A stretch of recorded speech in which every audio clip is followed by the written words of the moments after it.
Good morning, my rogue readers.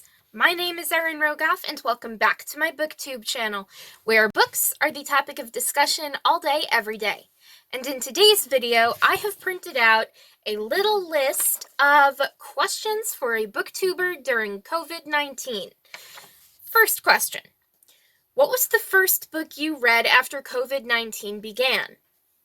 So COVID-19 began in December of 2019, late December I really mean, and I was reading probably The Young Elites by Marie Lu at that time, and I actually had to check because my Goodreads account keeps better track of books than I do.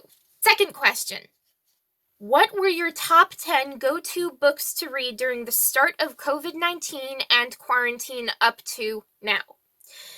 I actually had to think about this because there were so many books I read, but there were only 10 that really stood out to me, and they include The Young Elites by Marie Lu and Milk and Honey by Rupi Kaur. I reread this book almost every single year, and I enjoy it just as much as the first time I read it. And then we also have Plagueland by Alex Scarrow, and Pines by Blake Crouch, which is one of my favorite books right now, although I did not like reading Wayward or The Last Town. But the TV show was awesome. The first season, that is. And then we also have by Stephen King, which is now a new favorite Stephen King novella because it has to do with a scary pink Kindle. And if I had the Kindle, my brother is convinced that I would want to know in what alternate universe am I a famous author at that point, and I just have to say that if there was a pink Kindle in my possession, that is exactly what I would look for. And then we also have Craven Manor by Darcy Coates, which was my first Darcy Coates novel and one of my favorites. And then we also have The Fulcroft Ghosts, which is also by Darcy Coates. Then we have The Lost Girl by R.L. Stine. I have loved R.L. Stine's books since I was a kid, and it's really cool rediscovering my love for the books that never went out. And then we also have Cruel Crown by Victoria Aveyard, which is the prequel novel of the Red Queen series, which I have on my bookshelves right now. And then we also have 10 After Closing by Jessica Bayliss. I loved the book. I literally set everything on my schedule aside so I could finish reading the book, and I enjoyed it so much.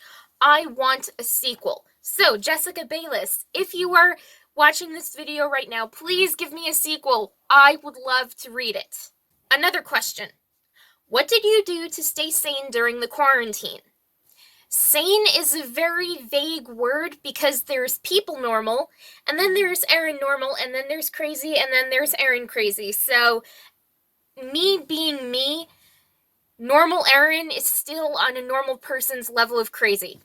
However, all that aside, I have gone out for coffee every single morning with my mom, and we've agreed to make it a regular thing after COVID-19 finally ends officially. And even at the coffee shop where we are regulars, everyone calls me Mocha Girl and everyone calls my mom Mocha Mom, because that's all we ever order is mocha coffees with extra cream and sugar and maybe a donut or two, and that's just what we do. I mean, I love the nicknames because everyone at the coffee shop is like, oh hey, it's Mocha Girl, get this girl a medium-sized mocha. And so it's like, wow, everyone remembers me. That is just so sweet to me. And then I have also gone out for hikes to different state parks with my mom almost every weekend except for the winter months because it's way too cold. And if you live in my home state, you know it's really cold right now, and if there is like a warm period, then it just completely vanishes by the end of the day. And then I have also been hanging out with my brother and playing video games with him. I love gaming, but I am a terrible gamer. I mean, it took me 13 years to win my favorite video game ever. I mean, playing it was fun. The journey to playing it was amazing. But even winning the game, that was like fireworks went off in my head.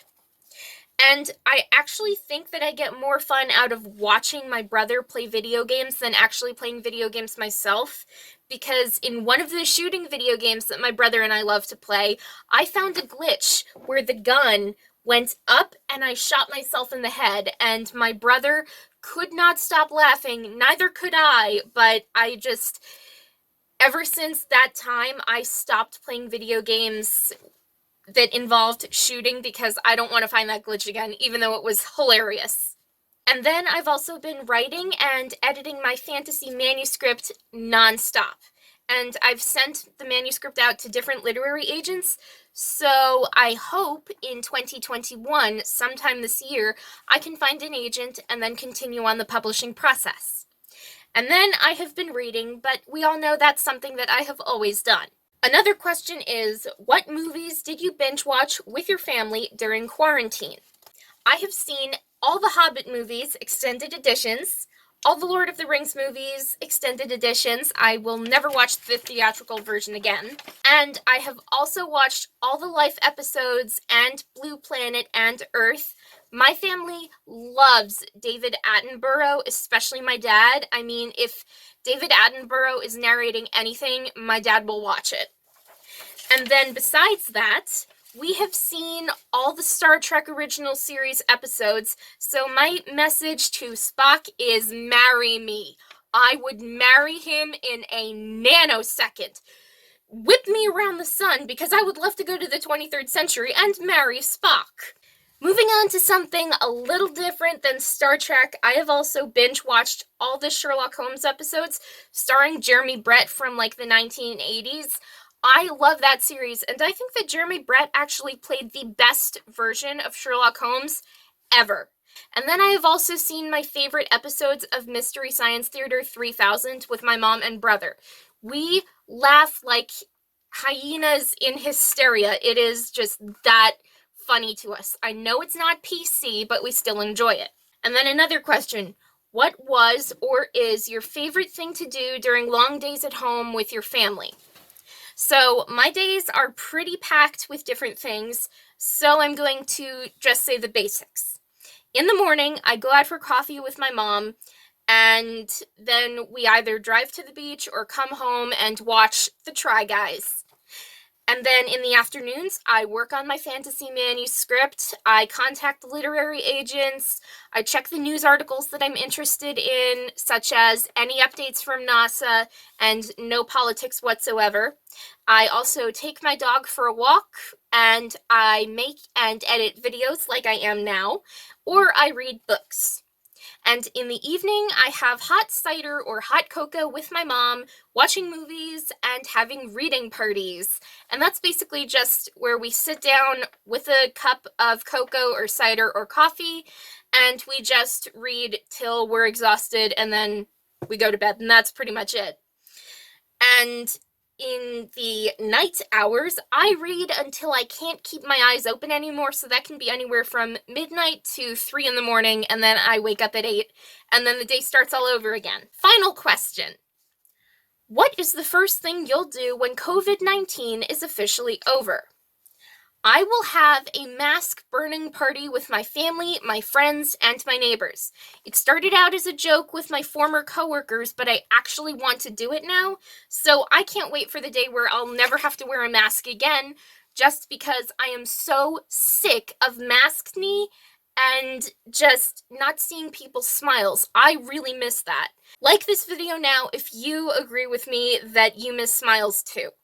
Anyway, that is all for today, so if you enjoyed this video, hit that like button to show some support, subscribe to my BookTube channel to get more videos like this, turn those notifications on to be notified when I have a brand new video uploaded, keep on reading, and have a great day, everyone!